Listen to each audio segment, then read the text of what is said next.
बांग्लादेश के यूनुस इतनी सारी बातें बोलकर निकल जाएं और डॉक्टर एस जयशंकर का जवाब ना आए, ऐसा तो होता नहीं है। डॉक्टर एस जयशंकर का जवाब आया है बांग्लादेश के मोहम्मद यूनुस के लिए। वहीं दूसरी तरफ अरबों डॉलर लगाकर नॉर्थ ईस्ट के लिए भारत ने ऐसा क्या इलाज ढूंढना शुरू कर दिया है। जियोपॉलिटिक्स में बहुत कुछ चल रहा है, हमेशा की तरह जानने को मिलेगा बहुत कुछ। आइए जानते हैं इन खबरों को विस्तार से। अभी विदेश मंत्री एस जयशंकर ने ढाका के अंतरिम सरकार के मुख्य सलाहकार मोहम्मद यूनुस के भारत के पूर्वोत्तर क्षेत्र को लेकर दिए गए बयान पर तीखी प्रतिक्रिया दी है। जयशंकर ने यूनुस पर चेरी पिकिंग यानी अपनी सुविधा के अनुसार तथ्यों को चुनने का आरोप लगाया है, जिसका मतलब है कि यूनुस ने अपने बयान में ऐतिहासिक और भू राजनीतिक संदर्भ को नजरअंदाज करते हुए केवल वही बातें उठाई है जो उनके तर्क को मजबूत करती है। यह विवाद तब शुरू हुआ जब यूनुस ने बीजिंग में अपने एक भाषण में कहा कि भारत के 7 पूर्वोत्तर राज्य लैंड लॉक्ड हैं और बांग्लादेश इस क्षेत्र के लिए समुद्र तक पहुंच का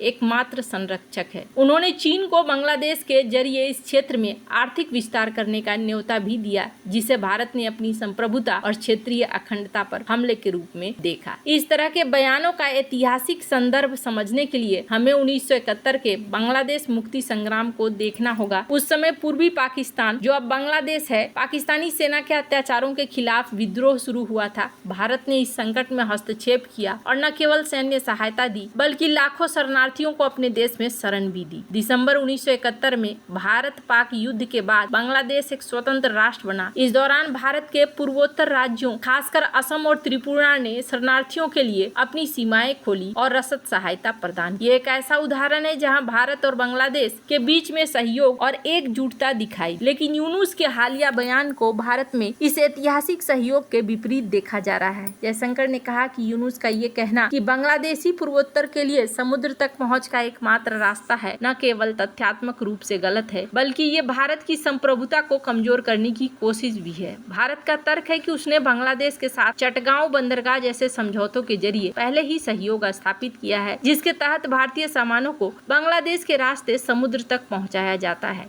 जयशंकर ने यूनुस पर आरोप लगाया कि इस तरह के सहयोग के तथ्यों को नजरअंदाज कर रहे हैं, केवल भू राजनीतिक एजेंडे को आगे बढ़ाने के लिए चुनिंदा बातें उठा रहे हैं। चेरी पिकिंग एक ऐसी रणनीति है जिसमें कोई व्यक्ति पूरे संदर्भ को देखने के बजाय केवल अपने पक्ष में जाने वाले तथ्यों को चुनता है। जयशंकर का कहना है कि भारत बांग्लादेश संबंधों के व्यापक इतिहास को दरकिनार करते हुए सिर्फ वही बातें कही जो चीन के साथ उनके नए गठजोड़ को मजबूत कर। उदाहरण के लिए यूनुस ने ये नहीं बताया कि भारत ने बांग्लादेश के साथ मिलकर चिकन नेक कॉरिडोर की भेद्यता को कम करने के लिए कई प्रोजेक्ट चलाए थे और यहाँ अभी चीजें उल्टी होती हुई नजर आ रही हैं। अब बांग्लादेश ने सफाई भी देनी शुरू कर दी है। भारत के 7 पूर्वोत्तर राज्यों के बारे में मोहम्मद यूनुस की भड़काऊ टिप्पणी पर अब बांग्लादेश की तरफ से सफाई आई है। बीते सप्ताह चीन यात्रा के दौरान मोहम्मद यूनुस ने पूर्वोत्तर के 7 राज्यों को लेकर कहा था कि ये लैंड लॉक देश है। यूनुस की इस टिप्पणी पर भारत ने कई नेताओं ने प्रतिक्रिया दी थी और इसके जवाब में बांग्लादेश के टुकड़े करने की बात भी कही थी। और अब उनको समझ में आ रहा है। बांग्लादेश के मीडिया आउटलेट डेली स्टार की रिपोर्ट के अनुसार रोहिंग्या